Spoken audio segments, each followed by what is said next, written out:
আপনি যদি HSC pass করে থাকেন এবং আপনার বয়স যদি হয় 18 থেকে 22, তাহলে আপনার চাকরি হবে বাংলাদেশের সবথেকে সুবিধা পাওয়া বাহিনীতে, সেটি হচ্ছে বাংলাদেশ আনসার ব্যাটালিয়ন বাহিনী। এখন আপনার প্রশ্ন হতে পারে যে আনসার ব্যাটালিয়ন বাহিনী সবচেয়ে বেশি সুবিধা কিভাবে পায়। তো আমি আজকের এই ভিডিওতে আপনাদেরকে এটা দেখাবো। আর বাংলাদেশের আনসার ব্যাটালিয়ন একটি স্থায়ী সরকারি চাকরি, অন্যান্য বাহিনীর মতোই। আর এই আনসার ব্যাটালিয়ন বাহিনীতে যোগ করা কিন্তু খুবই সহজ। আজকের এই ভিডিওর মূল বিষয় হচ্ছে বাংলাদেশের সবথেকে বেশি সুবিধা পাওয়া বাহিনী নিয়ে, এই বাহিনীতে কিভাবে যোগ দিবেন এবং যোগদান দিতে কি কি কাগজ বা যোগ্যতা লাগবে। তো চলেন ভিডিও শুরু করি। শুরু করার আগে একটি কথা, যারা যারা আমার চ্যানেলে নতুন দর্শক তারা আমার চ্যানেলটিকে সাবস্ক্রাইব করে পাশে থাকা বেল আইকনটিকে অলে সেট করে রাখো। তাহলে পরে কি আমি যখন নতুন কোনো আর্মি রিলেটেড বা আনসার রিলেটেড ভিডিও ছাড়বো সবার আগে তোমার কাছে নোটিফিকেশন চলে যাবে।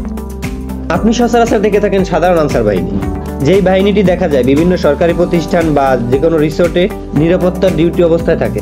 এটি সেই সাধারণ বাহিনী নয়, এটি একটি স্পেশাল ফোর্স। এটি স্ট্রাইকিং ফোর্স হিসাবে অন্যান্য বাহিনীর সাথে থাকে। এটি বেশি সময় সম্পৃক্ত থাকে বাংলাদেশ সেনাবাহিনীর সাথে, যেটা পার্বত্য চট্টগ্রামের রাঙ্গামাটি, খাগড়াছড়ি এইসব অঞ্চলে দেখা যায়। তো আজকের এই ভিডিওতে আমি বিস্তারিত সকল কিছু আপনাদের জানাতে চাচ্ছি। তো ভিডিওটা খুবই ইম্পর্টেন্ট, একটু স্কিপ করেন না, তাহলে স্কিপ করলে কিছু বুঝতে পারবেন। যারা এইচএসসি পাস করেছে, যাদের বয়স 18 থেকে 22 বছর, যাদের স্বপ্ন ডিফেন্সের চাকরি করবে, তাদের জন্য এই খুবই সুবিধাজনক একটি চাকরি।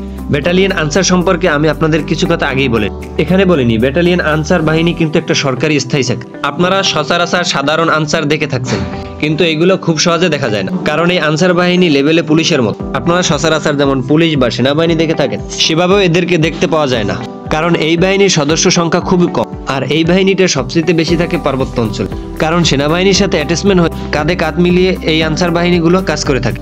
এছাড়া কিছু বিভিন্ন সরকারি প্রতিষ্ঠানে এই আনসারগুলো সীমিত সংখ্যক রয়েছে স্পেশাল সিকিউরিটি সাপোর্টিং হিসাবে। এখন তো দেখা যায় বাংলাদেশের যে দূতাবাসগুলো রয়েছে সেখানেও নিরাপত্তার জন্য এই আনসার ব্যাটালিয়নগুলোই রয়েছে। এটি একটা স্থায়ী সরকারি চাকরি। পূর্বে 5 বছর বা 6 বছর চাকরির বয়স হওয়ার পরে সরকারি চাকরি স্থায়িত হতো, কিন্তু এখন নতুন নিয়ম হয়ে গেছে প্রশিক্ষণ শেষ করার সাথে সাথেই সরকারি চাকরি। বেতনের দিক দিয়ে যদি বলা যায়, তাহলে বেতন অন্যান্য বাহিনীর মতো।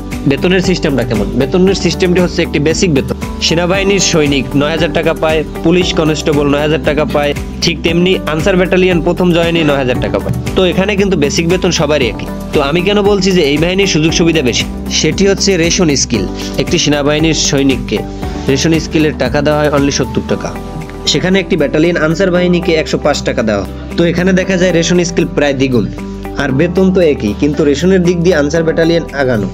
এছাড়া সেনাবাহিনী একজন সৈনিক বা পুলিশ কনস্টেবল বা অন্যান্য সরকারি চাকরিজীবীরা যে কষ্ট করে, তার থেকে আনসার ব্যাটালিয়নের কষ্ট কম, সেহেতু চাকরি জীবন সম্পূর্ণ সময় রিল্যাক্সে পার করা যায়। আর এই বাহিনীর সদস্য সংখ্যা কম বিদায় দ্রুত র্যাঙ্ক আপ করা যায়। এখানে সমস্ত প্রকার সুযোগ সুবিধা রয়েছে। সে চাইলেই লেখাপড়া করতে পারবে, খেলাধুলা করতে পারবে, নিজের স্কিল ডেভেলপমেন্ট করতে পারবে, নিজের স্কিল বাড়ানোর পর সে চাইলে স্পেশাল ফোর্সে যোগ দিতে পারে এবং দেশে বিদেশে বিভিন্ন জায়গায় ঘুরে আসতে পারে। তো এখন আসা যাক এই আনসার ব্যাটালিয়নে যোগদান দিতে নিজের কি কি শারীরিক যোগ্যতা লাগবে। তো আমি পূর্বেই বলেছি এসএসসি পাস করতে হবে। সে যদি 1.00 পায় তা তো চলবে, শুধু এসএসসি পাস করলেই তার হবে। আর বয়সের ক্ষেত্রে তার যে বয়স প্রয়োজন সেটা হচ্ছে 18 থেকে 22 বছর। এছাড়া ফিজিক্যাল একটা ফিটনেসের প্রয়োজন। ফিটনেসের প্রথমে যেটা আসে, ছেলে মেয়ে উভয়ই কিন্তু আবেদন করতে পারবে। তো প্রথমে আপনার উচ্চতা লাগবে 5 ফুট 6 ইঞ্চি এবং মেয়েদের ক্ষেত্রে 5 ফুট 4 ইঞ্চি। এখানে উচ্চতার একটি ব্যালেন্স প্রয়োজন। শরীরের উচ্চতা অনুযায়ী এবং বয়স অনুযায়ী এই স্কেলটা ধরা হয়। ওভার ওয়েট হওয়া যাবে না বা লো ওয়েট হওয়া যাবে না। আবার বৈবাহিক অবস্থা অবশ্যই অবিবাহিত থাকতে হবে, কিন্তু তালাকপ্রাপ্ত হলে হবে না। আর জাতীয় ক্ষেত্রে অবশ্যই বাংলাদেশি হতে হবে। যাদের এই রিকোয়ারমেন্টস গুলো রয়েছে তারাই বাংলাদেশ আনসার ব্যাটালিয়নে অ্যাপ্লিকেশন করতে পারবে। তো আজকের ভিডিওটি এই পর্যন্তই। দেখা হচ্ছে আবার কোনো নতুন ভিডিও নিয়ে। ততক্ষণ পর্যন্ত ভালো থাকবেন। আসসালামু আলাইকুম। আর যারা যারা এখনো চ্যানেলটিকে সাবস্ক্রাইব করোনি, তাড়াতাড়ি সাবস্ক্রাইব করো এবং ভিডিওতে একটি লাইক করে দাও।